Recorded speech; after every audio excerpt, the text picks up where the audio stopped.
Aloha family, Spencer-Mack here, back again, here to share anything and everything that can help you to cultivate your health, your wealth, and ultimately the mastery of yourself. In this video, I would like to share my 2 cents on the topic, the highly debated topic of what is the best fuel, carbohydrates or fat? Now, my boss drove into my mind, the answer is both, you idiot. Both. Now, I've tried both extremes, and I'm here to tell you, you can be in ketosis a majority of the day and eat high carb if you chronically fast. I am operating on an omonistic protocol, a 23-hour-a-day fast. And so, I have found that I can consume quite a load of carbohydrates in the evening and wake up and still be in ketosis. That's pretty cool. I'm into that. But what I have found is that if I consume a large amount of carbohydrates, say 400 grams of carbs, then I'm hungrier the next day. So, it is important for me to find the right amount, and I'd like to express that I've tried both sides of the spectrum. I've done extremely low carbohydrate as well for an extended period of time. For 4 months I did the ketogenic diet. I had an animal approach, this was a few years ago, and I've also done it pure vegan, which is the way I'm doing it now. And whenever I went basically zero carbs, I really isolated everything, and I was fasting on just a shake in the evening, a high calorie shake, high in fat. I was pressing my own oils and drinking what was a majority ALA, alpha-linolenic acid, which is in chia seeds. It's the omega-3 you get from vegetable sources, plant sources. I fasted on that for a month straight. I have to say, always, every time, the fastest way to get trim, to get super lean, is to go keto. Fastest way to lose weight for a majority of people. There's always special circumstances, always keep that in mind. But the ketogenic diet, guaranteed to get you lean, fast. So I recommend to people trying to drop weight and get lean, go keto, and then come back and find the right amount of carbs. Interesting fact, carbohydrates are not a required nutrient.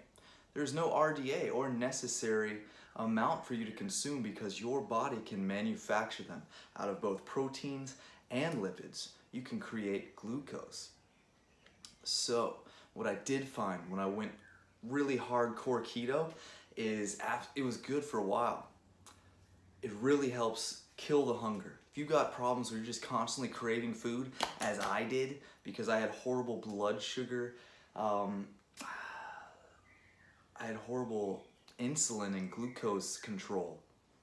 I found out I was pre-diabetic when I started testing my glucose. So if you're hungry all the time, there's nothing better, there's no diet better than going keto. It just smashes the hunger. So it's a great diet to transition into chronic fasting. That's what I recommend.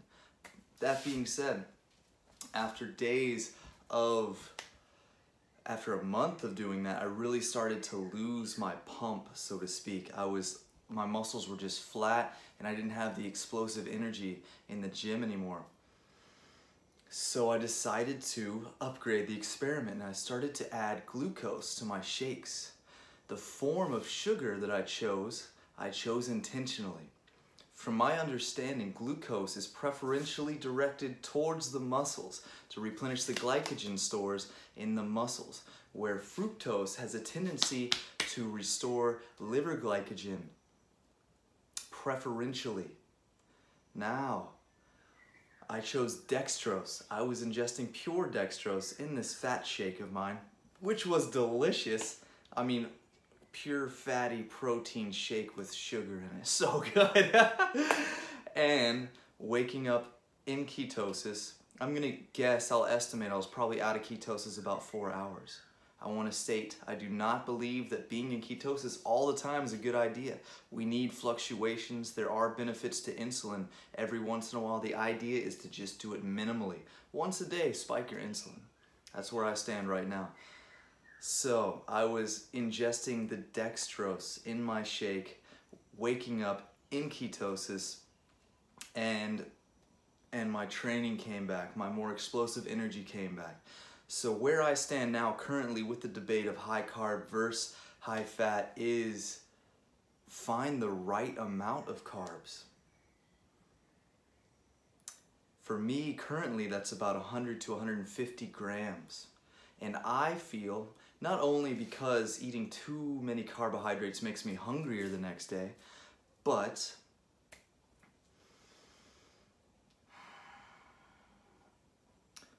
when you eat too many carbohydrates, your body has to take energy to go through a process to convert the excess glucose into fat and store it as fat. So if you're gonna have excess carbohydrates stored as fat, you might as well just eat fat.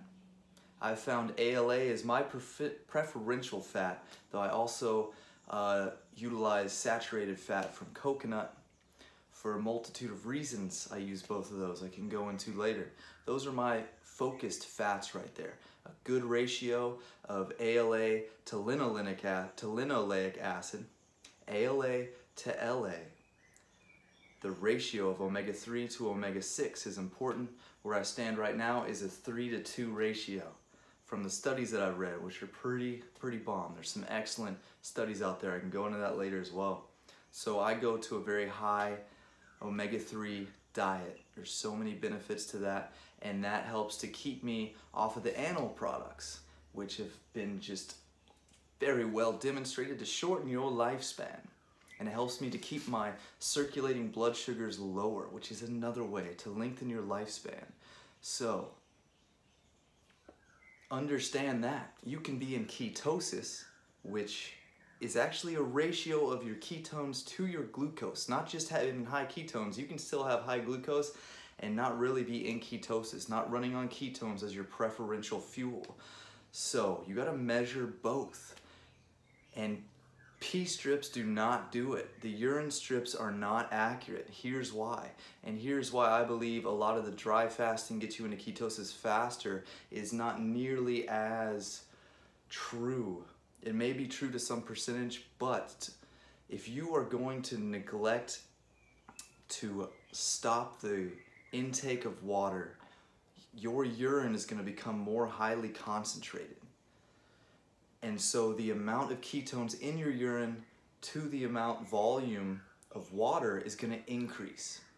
And that is going to give you a higher reading on those strips. So if you want an accurate measurement, you need to test the blood.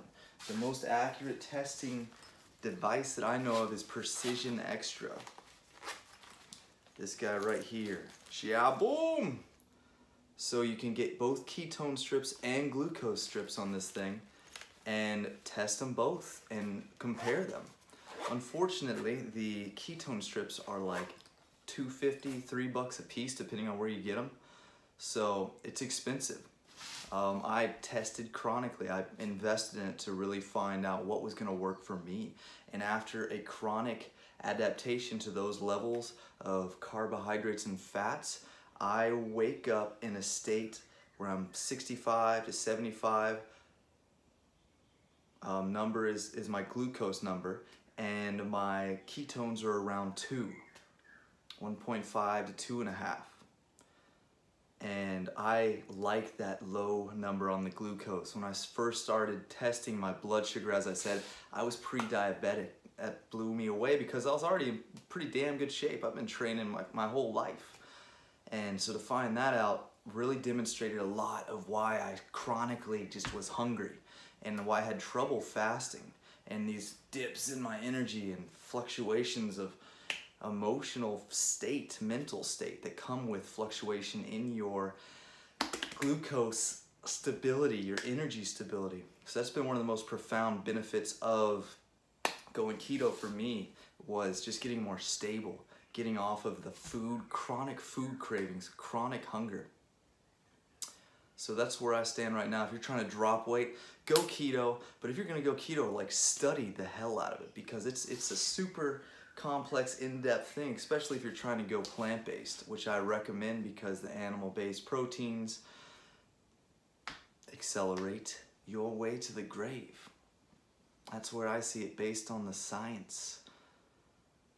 Now, ketones, circulating ketones. Try it out, test it, see how it feels. Understand that it takes time for you to adapt. What I wanted to state is that the ketogenic diet is an excellent tool to ease your body into chronic day-long fasting.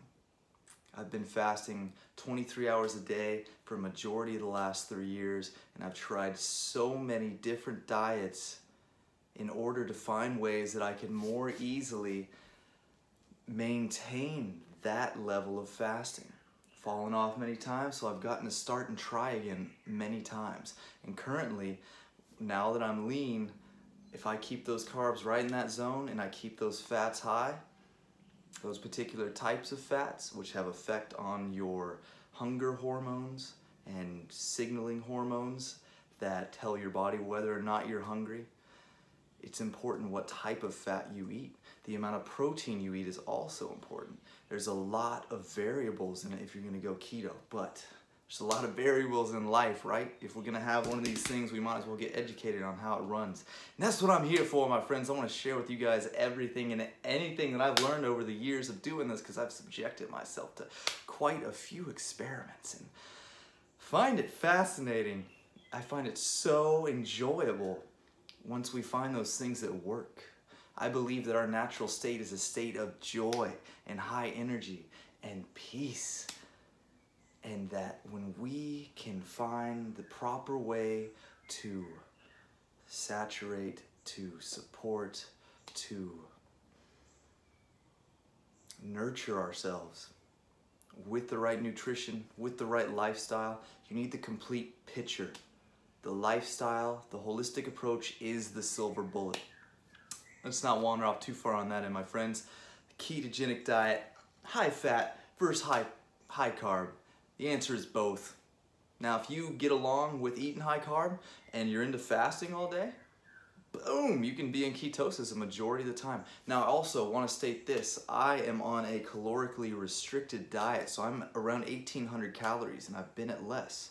So, if you're eating too many carbs, if you're eating like 3,000 calories in the evening and a lot of it's carbs, that's still going to be getting dispersed out into your bloodstream for a longer period of time because it'll take longer to integrate into the body. So that being said, that is an important point to note. Lower calorie gets me back into ketosis faster.